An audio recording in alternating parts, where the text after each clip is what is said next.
दोस्तों, क्या आप जानते हैं कि गौ माता ने सभी महिलाओं को ऐसा कौन सा श्राप दिया था जिसके कारण सभी महिलाएं आज तक पीड़ित हैं। गौ माता का एक ऐसा श्राप जिसे टाला नहीं जा सका। दोस्तों, क्या था वह श्राप? जानने के लिए पूरा वीडियो देखें। नमस्कार दोस्तों, आपका हमारे वीडियो में स्वागत है। चलिए आगे बढ़ते हैं और जानते हैं गाय माता ने सभी स्त्रियों को क्या श्राप दिया था। दोस्तों, एक समय की बात है जब भगवान श्री कृष्ण अपने सिंहासन पर बैठे हुए थे। तब देव ऋषि नारद मुनि उनके पास आते हैं और कहते हैं, हे प्रभु, आज मैं मृत्यु लोक में भ्रमण कर रहा था। तभी एक महिला ने पूछा कि पहले जब महिलाओं के बच्चे होते थे तो वे पैदा होते ही चलना शुरू कर देते थे, लेकिन अब नहीं, ऐसा क्यों? हे प्रभु, मुझे इस प्रश्न का उत्तर मालूम नहीं था, इसलिए मैं आपके पास आया हूँ। कृपया मुझे इस प्रश्न का उत्तर बताएं। श्री कृष्ण कहते हैं, हे देव ऋषि, आपका यह प्रश्न सभी महिलाओं के लिए बहुत महत्वपूर्ण है। आप इस प्रश्न का उत्तर जानना चाहते हैं तो ठीक है, मैं आपको एक कहानी सुनाता हूँ। उस कहानी से आपको पता चलेगा कि महिलाओं के बच्चे पैदा होते ही क्यों नहीं चल पाते। तब देव ऋषि नारद कहते हैं, प्रभु, मैं यह कथा पूरी सुनूंगा, कृपया मुझे कथा बताएं। दोस्तों, अगर आप भी जानना चाहते हैं कि इस सवाल का जवाब क्या है तो वीडियो को अंत तक देखें और वीडियो को लाइक भी करें। तो मित्रों, श्री कृष्ण कहते हैं, हे देव ऋषि, एक नगर में रामचंद्र नाम का एक व्यक्ति रहता था। रामचंद्र एक स्वार्थी व्यक्ति थे। रामचंद्र के पास एक गाय थी। वह गाय दूध देती थी और रामचंद्र उस गाय को हरा चारा खिलाते थे और दूध निकालकर बेच देते थे।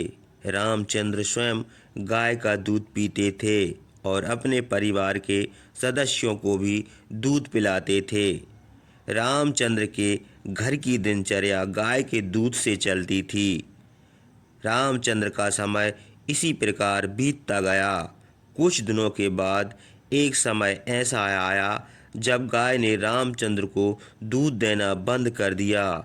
जैसे ही गाय ने दूध देना बंद किया, रामचंद्र ने उस गाय को खाना खिलाना बंद कर दिया। और एक दिन ऐसा आया जब रामचंद्र ने गाय को बहुत मारा और घर से ले जाकर जंगल में छोड़ दिया। अब बेचारी गाय अकेली रह गई, जंगल में इधर उधर भटकती हुई। और एक दिन वह जंगल में बने एक मंदिर के पास आती है और भगवान से विनती करती हुए कहती है, हे भगवान, मैं आपसे यह विनती करती हूँ कि हमें गाय की योनि में डालकर कितना गलत काम किया है।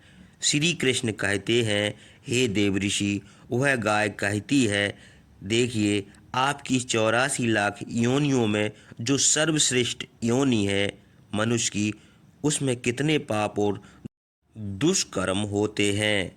गाय आगे कहती है कि उस आदमी ने मुझे अपने घर में रखा और जब तक मैं दूध देती रही, मुझे हरा चारा खिलाता रहा। जैसे ही मैंने दूध देना बंद कर दिया, उसने मुझे चारा भी नहीं दिया। इतना ही नहीं, उसने मुझे अपने घर से दूर कर दिया। इधर उधर घूमती हूँ, अब जंगल में चारा और घास खाकर पेट भरती हूँ। हे भगवान, तुमने जो सर्वोत्तम योनि बनाई है वह कितनी स्वार्थी और लालची है। श्री कृष्ण कहते हैं, हे देवऋषि नारद, धीरे धीरे समय बीतता गया। बेचारी गाय इधर उधर भटकती रही। जब भी वह गाय रामचंद्र के द्वार पर आ जाती है तो रामचंद्र ने लाठी लेकर उसको वापिस जंगल तरफ, खेतों की तरफ भगा करके आ जाता है।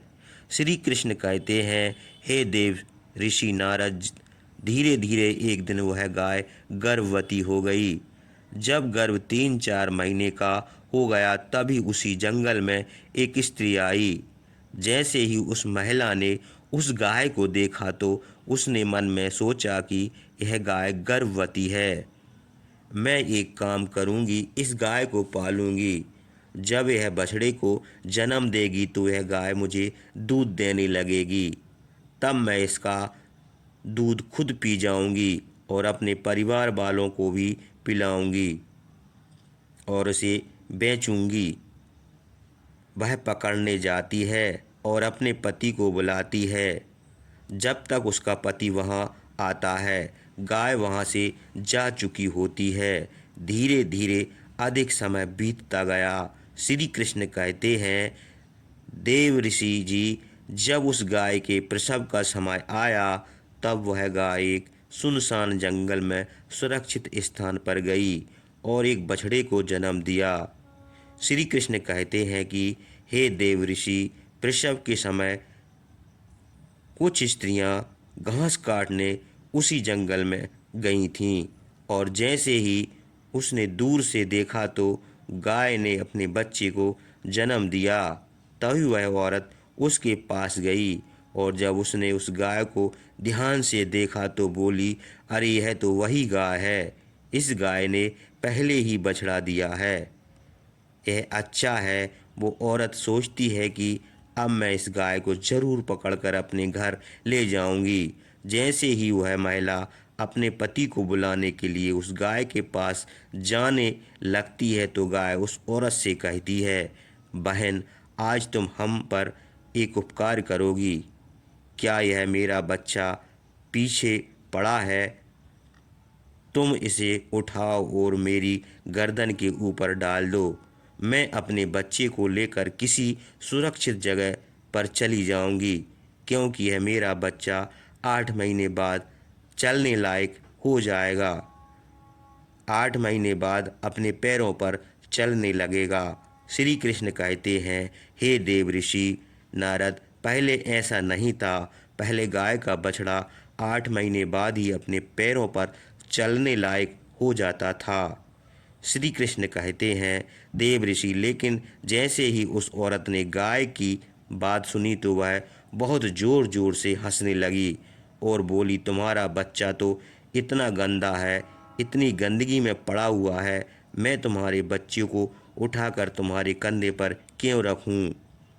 मैं तुम पर यह उपकार क्यों करूं? जैसे ही उस स्त्री ने गाय को देखा, उन्होंने उसका बहुत मजाक उड़ाया।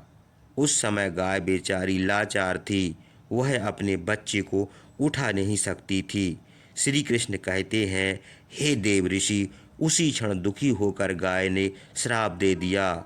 श्राप देते हुए उसने कहा, जाओ, आज तुम्हारा बच्चा जन्म लेते ही चलने लगा है, लेकिन आज मैं श्राप देती हूँ कि तुम्हारा बालक जन्म के 10 महीने बाद ही अपने पैरों पर चल सकेगा और मेरा यह बच्चा भले आज चलने में सक्षम नहीं है और जन्म लेने के बाद बहुत जल्द अपने पैरों पर चलने योग्य हो जाएगा।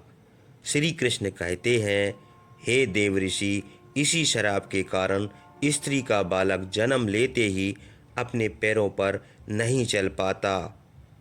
मित्रों, सतयुग में सुखदेव जन्म लेते ही अपने पैरों पर चलने लगे थे और वेद व्यास भी जन्म लेते ही अपने पैरों पर चलने लगे थे।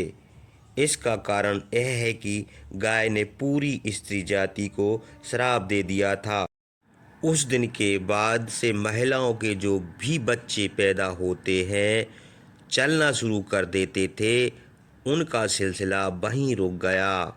गाय के श्राप के कारण महिलाओं के बच्चे 10 महीने के बाद ही चलना और अपने पैरों पर खड़े होने के योग्य होते हैं और गाय का बच्चा उसी दिन से अपने पैरों पर चलने के योग्य हो जाता है और चलने भी लगता है। इसलिए किसी की भी आत्मा को ठेस नहीं पहुंचाना चाहिए, किसी के मन को दुखी नहीं करना चाहिए। यही सनातन धर्म का सबसे बड़ा धर्म है। दूसरों के भले से बड़ा कोई धर्म नहीं है। इसलिए हमें असहाय पशु पक्षियों की सहायता करना चाहिए। गाय के श्राप के कारण सभी पशु पक्षियों के बच्चे जन्म के तुरंत बाद चलने लगते हैं, लेकिन महिलाओं के बच्चे इसके विपरीत होते हैं। महिलाओं का बच्चे जन्म के तुरंत बाद चलने में सक्षम नहीं होते, वह पैदा होते ही नहीं चल पाते। एक महिला की गलती के कारण आज पूरी मानव जाति की महिलाएं श्राप का दंश झेल रही हैं। दोस्तों, आपको यह जानकारी कैसी लगी हमें बताएं।